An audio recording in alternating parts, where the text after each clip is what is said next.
Somehow that officer's vehicle flipped, went down an embankment, and ended up on another ramp. Along the way, we spotted the Cross Creek, which has flooded its banks, and that's what we want to show you right now. The equipment is in place, but they've got plastic bags over. Police say the woman was on a cigarette break and had made it all the way back to her car. Meantime, his challenger in the race, Dan McCready, put out a video earlier today. I am standing in that coveted parking spot.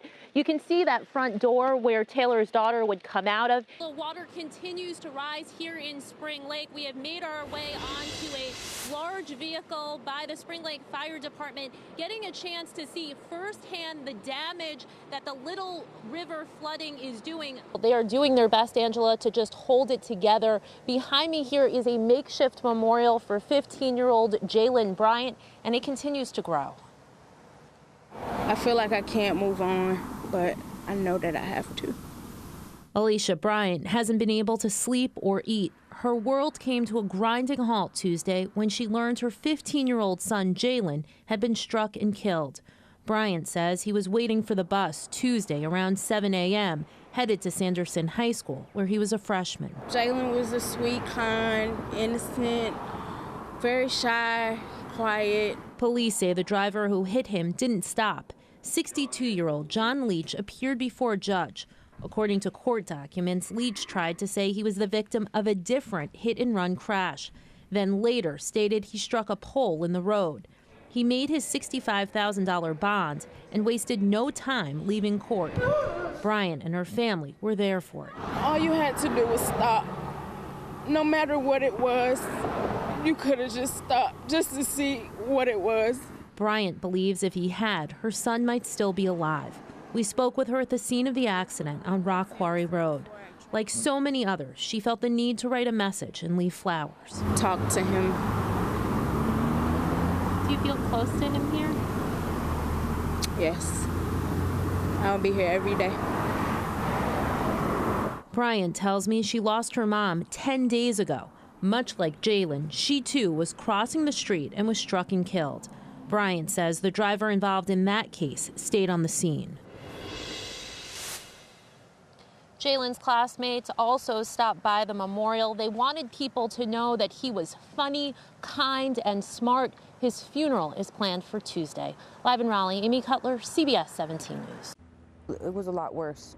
Sandra Delgado showed me the bruises and scratches on her hands and arms. The pregnant mother tells me they're the result of a fight with another mother. She grabbed me by my neck, and I kind of moved back, so she got my shirt. It started over on Tuscan Ridge Way by 42. Delgado says she doesn't remember cutting anyone off, but the suspect, Tony Brannon, tells a different story. I'm assuming she's going to go right. Instead, I get ready to go, and she goes. It happened Tuesday afternoon. Brannon says Delgado nearly caused an accident. At that point, I probably didn't make the best decision, and I did follow her. When I noticed her following so close, she flicked me the bird. And so I'm like, I'm just going to let this go. I'm late to pick up my little girl. Investigators confirm Brannon followed Delgado to East Clayton Elementary School. Brannon admits her kids were in the car. And she just jumps out, and she's like, she's going crazy. I said, why in the world would you do that? You took a chance of hurting a lot of people. I'm explaining to her, if I did cut you off, then I apologize. When I approached her, I went like this. She grabs, she throws me down. I hit the back of my head. They say school administrators pulled them apart and called police. Brannon tells me she left the scene. I truly believe that I've been charged with assault because I was not there to tell my side of the story. Brannon says she had a black eye, that her chest, neck, and head are bruised. If you could say something to her at this point, what would it be? Get some anger management classes. Brannon has been charged with assault and disorderly conduct. She tells me she has hired an attorney and is optimistic the charges will be dismissed. In Clayton, Amy Cutler, CBS 17 News. How could you put off somebody's house burning? Eddie Anderson says it took longer than it should have for the Knightdale Fire Department to respond to his home back in May 2017. The right side of the minivan caught on fire, and so it just caught like this lantern and stuff right here on fire. And so we sitting here waiting on the fire truck, so It shot out the motor to her SUV and it just burned all that up. According to the town's report, firefighters arrived on scene in 9 minutes. They were on another call. Anderson says the delay allowed the fire to spread. He tells me repairs cost upwards of $100,000. The town commissioned a study of its fire department. It determined that in Knightdale, there's one firefighter to every 1,700 residents. The median for other municipalities in Wake County is 1 to every 500 residents. The report found what it called a significant need for staffing, an immediate need for an additional fire station, and an aging fire fleet.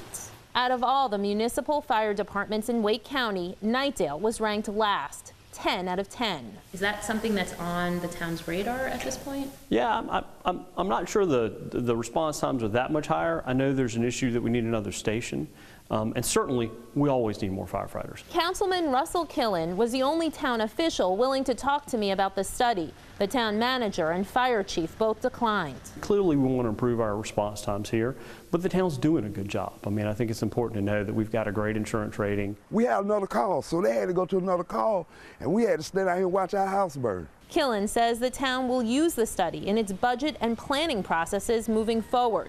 Anderson tells me it can't happen soon enough. In Knightdale, Amy Cutler, CBS 17 News.